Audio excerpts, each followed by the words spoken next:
Hi guys, once again this is Krishna Barde with an excellent video. Friends, as you can see on the screen कि आज हम इस video के माध्यम से today is the 8th day of your English learning 45 days program.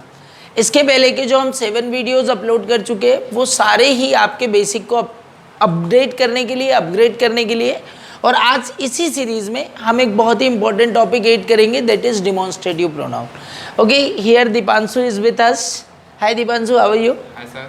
Okay, feeling comfortable? Yes sir. तो दोस्तों, जैसा कि हमारा ये जो सेशन है इसमें हम कॉन्सेप्ट प्लस प्रैक्टिस इन दोनों की बात करते हैं. तो आज आपको इन डिमॉन्स्ट्रेटिव प्रैक्टिस जो हमारे प्रोनाउंस है इसकी प्रैक्टिस दीपांशु कराएंगे. So I hope you will watch this video since beginning to end. और मैं आपको इस वीडियो के पहले प्रॉमिस करना चाहता हूँ कि यदि आप इस वीडियो को देखते हो दोस्तों, कभी जीवन में आपको इस डिमॉन्स्ट्रेटिव प्रोनाउन में तकलीफ नहीं होगी, बिकॉज इसको हम पूरे ही फुल फ्लेडेड आज इसको लर्न करेंगे. तो आइए सबसे पहले हम बात करते हैं कि डिमॉन्स्ट्रेटिव प्रोनाउन होता क्या है. डिमॉन्स्ट्रेटिव प्रोनाउन, सबसे पहले प्रोनाउन कोई भी ऐसा शब्द होता है जो कि किसी नाउन को रिप्लेस करता है उसके मीनिंग को चेंज किए बिना. क्यों यूज़ होता है इसका? तो इसका यूज़ इसलिए होता है क्योंकि जब भी हम किसी नाउन के बारे में बात करते हैं, अर्थात किसी नाम की बात करते हैं और हम उस पर प्रेजेंटेशन दे रहे हैं, हम उस पर कोई स्पीच दे रहे हैं, और जब हम उसका नाम बार बार यूज़ करते हैं तो थोड़ा इरिटेटिंग होता है, वो चुभने लगता है. तो इस इरिटेशन को कम करने के लिए हम प्रोनाउंस का यूज़ करते हैं. और ये जो डिमॉन्स्ट्रेटिव प्रोनाउन है इनका यूज़ हमेशा ही किसी नाउन को रिप्रेजेंट करने के लिए किया जाता है. अर्थात जब आपके सेंटेंस में सब्जेक्ट या ऑब्जेक्ट के रूप में आप किसी नाम का प्रयोग करते हैं, noun that is the name. और जब हम नाउन की बात करते हैं तो the name of any person, place और थिंग, मतलब दुनिया की कोई भी ऐसी चीज़ जिसका नाम हो वो नाउन की कैटेगरी में आएगी. तो जब हमारे सब्जेक्ट या ऑब्जेक्ट के रूप में कोई नाउन होती है तभी हम डिमॉन्स्ट्रेटिव प्रोनाउन का यूज़ करेंगे. अब टू द पॉइंट आते हैं. आज हमारा सबसे पहला वर्ड है दिस. ओके, इस सीरीज में आपको 4 वर्ड्स मिलेंगे और ये बड़े इंपॉर्टेंट है. एक बिगिनर के लिए इन पर कमांड होना अत्यंत आवश्यक है. Without it English can be nothing, it can not be complete. So this, that, these, those. अब दोस्तों क्या होता है कि जब हमको इनकी प्रॉपर अंडरस्टैंडिंग ना हो हम इनका रॉन्ग यूज़ करते. आज करेक्ट यूज़ सीखिए कि दिस जो है इसका यूज़ यह या इसके अर्थ में होता है. आपको बोलना है यह मेरी बुक है, you can say this is my book. और आपको बोलना है कि इस साल मैं कॉलेज में हूँ, so I am in college this year. तो दिस का यूज़ यह या इसकी के तरह होता है, दैट वह या उसके लिए. अब यहाँ आपको एक बड़ा कंट्राडिक्शन होगा कि सर दैट का यूज़ वह या उसके लिए कैसे करेंगे जबकि ही, शी और इट ये तीनों प्रोनाउन होते हैं जो कि वह का अर्थ देते. तो कब हमें दैट को लगाना है? तो इसको सिंपल अंडरस्टैंड कर लीजिए कि जब भी कोई चीज़ हमसे दूर हो और आप उसको इशारा करके या दिखाकर, डिमॉन्स्ट्रेट करके अगर आप उसका नाम लेना चाहते हैं तो आप बोलेंगे दैट. आपको बोलना है कि दैट इज़ माई रूम. वो जो कमरा दिख रहा है वो किसका है? वो मेरा है. तो आप यहाँ ही इज़ माई रूम तो नहीं बोलेंगे, शी इज़ माई रूम भी नहीं बोलेंगे. आपको क्या बोलना पड़ेगा? That. Okay, that is my room. मान लीजिए एक लड़का है वहाँ पीछे खड़ा है मान लीजिए और वो हंस रहा है, तो आप उसको ही बॉय नहीं बोलेंगे, आप बोलेंगे दैट बॉय इज़ लाफिंग. वो लड़का हंस रहा है, so what you will say? That boy is laughing. तो यह वह या उसके अर्थ में हम किसका यूज़ करेंगे? दैट का. पर ये दिस और दैट दोनों ही सिंगुलर प्रोनाउंस होते हैं और उनके लिए हम सिंगुलर हेल्पिंग वर्ब का यूज़ करेंगे. दीज जो होता है, these is the plural of this. These हमेशा ही दिस का प्लूरल होता है. मतलब what is this? This is my pen. Okay, एक पेन और निकालता हूँ. अब ये 2 हो गए. So these are my pens. अब आप दिस इज़ माई पेन नहीं बोलेंगे, क्या बोलेंगे? These are my pen. तो जब मैं इसको अकेला बोल रहा था तो दिस इज़ माई पेन बोला, और अब ये 2 हो गए तो मैंने बोला दीज आर माई पेन्स. तो जब भी हम प्लूरल नाउन को, 2 से ज़्यादा कितनी भी हो सकती, तो ये या इन के अर्थ में हम किसका यूज़ करते हैं? दीज. आपको बोलना है कि दीज आर माई फ्रेंड.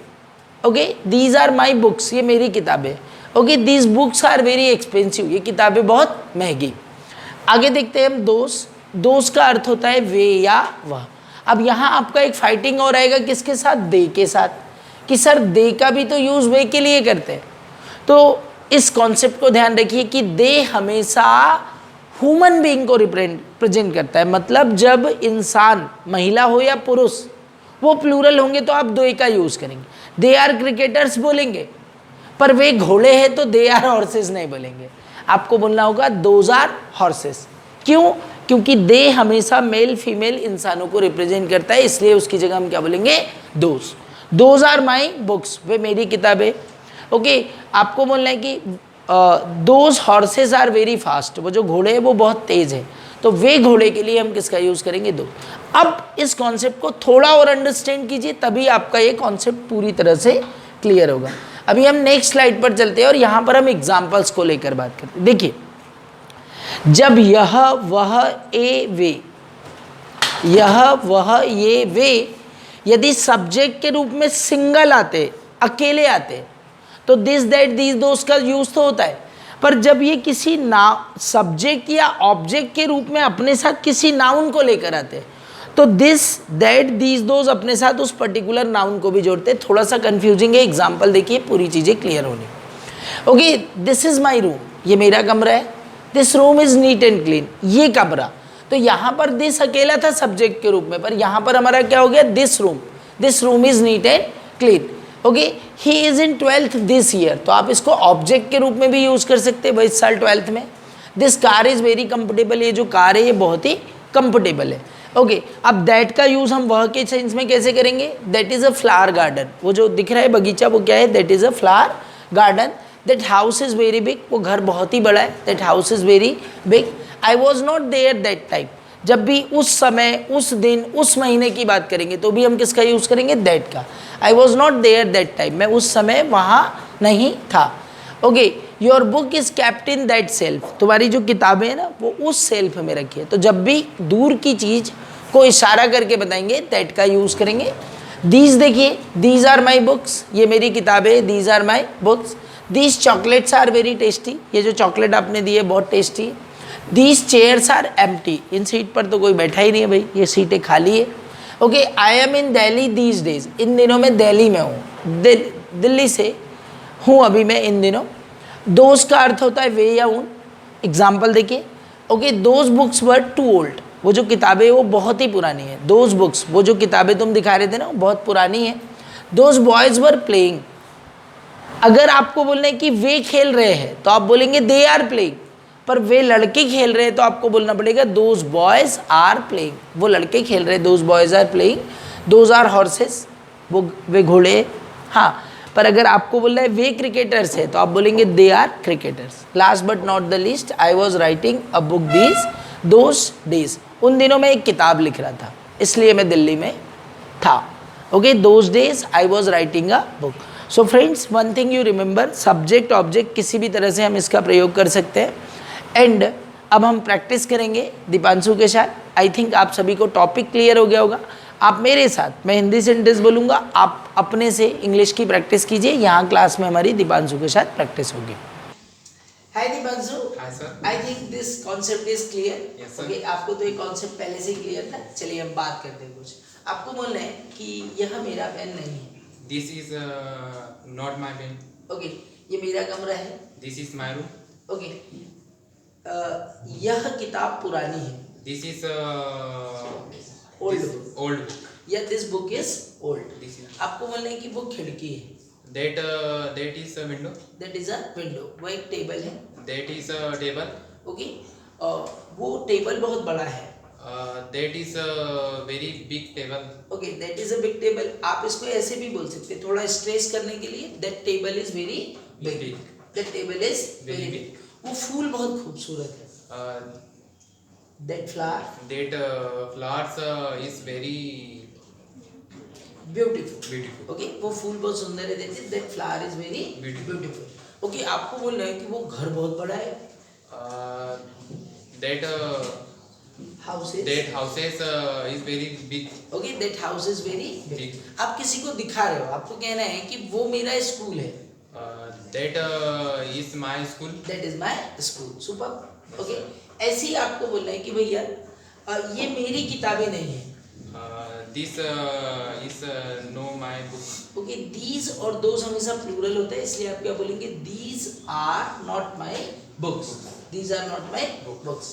आपको बोलना है कि ये खिलाड़ी अच्छे नहीं है, These are not good, not good player. Okay, these players are not good, okay. आपको बोलना है कि ये कुर्सियाँ, ये जो जितनी चेयर्स है ना यहाँ पर, ये कुर्सियाँ खाली नहीं है, These are these chairs are not these chair are not empty, empty. Okay. आपको बोलना है कि ये जो चॉकलेट आपने इतनी सारी दे रखी है ना, ये चॉकलेट बिल्कुल टेस्टी नहीं है, These chocolates not tasty. Are not tasty, Tasty. Okay, these chocolates are not. Tasty. ये क्वेश्चन सिंपल नहीं है, This question not simple. Are not simple, और आपको बोले कि क्वेश्चन बहुत सिंपल है sir, These question are simple. Okay, these questions are very Simple. Simple. आपको बोलना है कि इन दिनों में बैतूल में हूँ, These are I am in Betul I am in Betul. These days, These days. इन दिनों में बैतूल में हूँ, आई am in Betul. These days.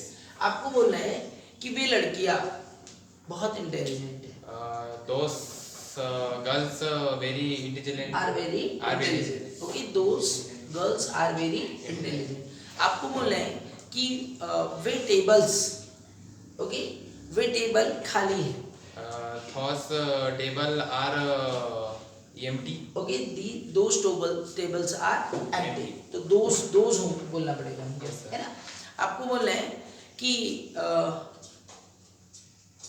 उन दिनों मैं शिमला में था, Those days me I was I was Simla. in Simla. In I was Simla. in Simla those days. Those days. So I think clear with this, Yes, that, sir. these, those.